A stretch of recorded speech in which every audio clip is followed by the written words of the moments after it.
हमारा दुख दर्द तकलीफ नहीं दिखाई। आज हम ऐसे देश में रह रहे हैं जहां प्रधानमंत्री एक विदेशी दौरे पे जाता है और 20-30 करोड़ खर्च करता है, और जब हमारे कर्मचारी अपना हक मांगते हैं तो कहते हैं तिजोरी खाली।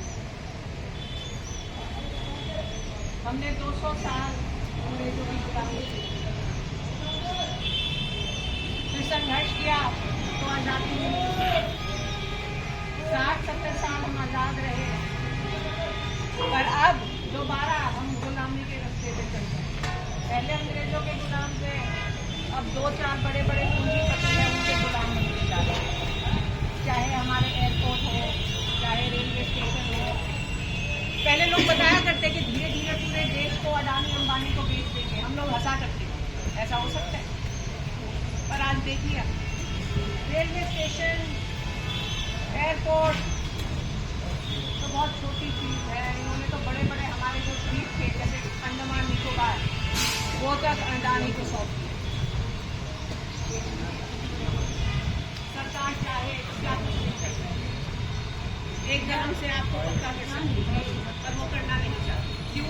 वो चाहती है, वो आप लोगों को सशक्त नहीं देखना चाहती। खासतौर से हमेशा से ही बीजेपी वालों की ये सोच रही है किसी तरह से आरक्षण को खत्म करना।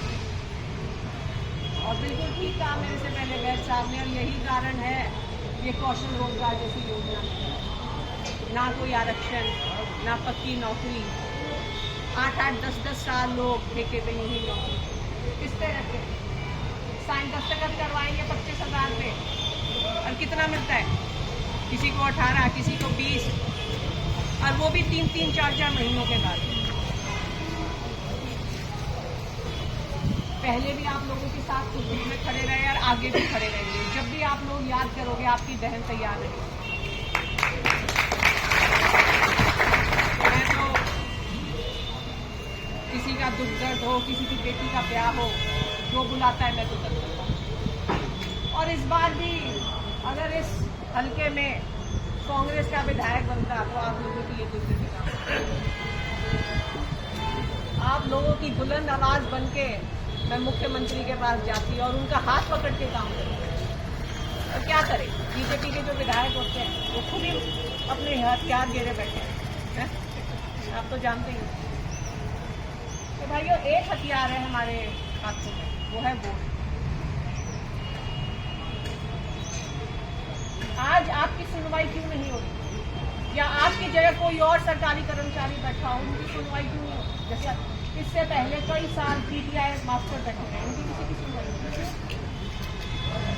ये चुनावी मैनेजमेंट के मास्टर हैं, इनको पता है चुनाव जब आए तो जाति के नाम पे इनको बांट दो। ये डीएससी समाज से है भाई, ये चमार जाति से है भाई, इनको बांट दो।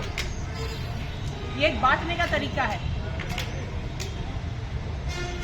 और इसी चुनावी मैनेजमेंट से ये बार बार सत्ता हथियार है, और यही कारण है इनके कानों पे जू नहीं रही। आप चाहे 10 महीने धरने पर बैठे रहो, इनको पता जैसे ही चुनाव आएगा एक ऐसा पेज फेंकेंगे, बीएससी समाज की अलग से रैली बुला लेंगे, चमार जाति की अलग से रैली बुला लेंगे, और बंटवारा करेंगे। 1 और 1 11 होते। इस मुट्ठी में तभी ताकत है जब सारी उंगलियां एक साथ हो। तो ये जो जिस तरह अंग्रेजों ने हमें बांटा धर्म के नाम पे, जाति के नाम पे, आज ये बीजेपी वाले हमें बांटते। और जब तक हम यूं ही बटे रहेंगे हम सशक्त नहीं हो पाते। तो जब चुनाव आए आप इनको वोट की चोट दीजिए। ये जब आप लोगों को बहलाएं फुसलाएं तो आपको इनकी बातों में नहीं आना। आज आप दिल्ली में जाके देखिए कितना पछता रहे हैं। 1 साल हो गया भाजपा की सरकार, कितना पछतावा है वहाँ के, और यहाँ पौने 2 साल हो गए। पछतावा है कि नहीं? कांग्रेस ने हमेशा ही सरकारी कर्मचारियों की हित की बात की। और मैं एक बात और मैं धन्यवाद देना चाहूँगी, जब चुनाव का समय था सर्व कर्मचारी संघ ने मेरी पूरी मदद की, और कम से कम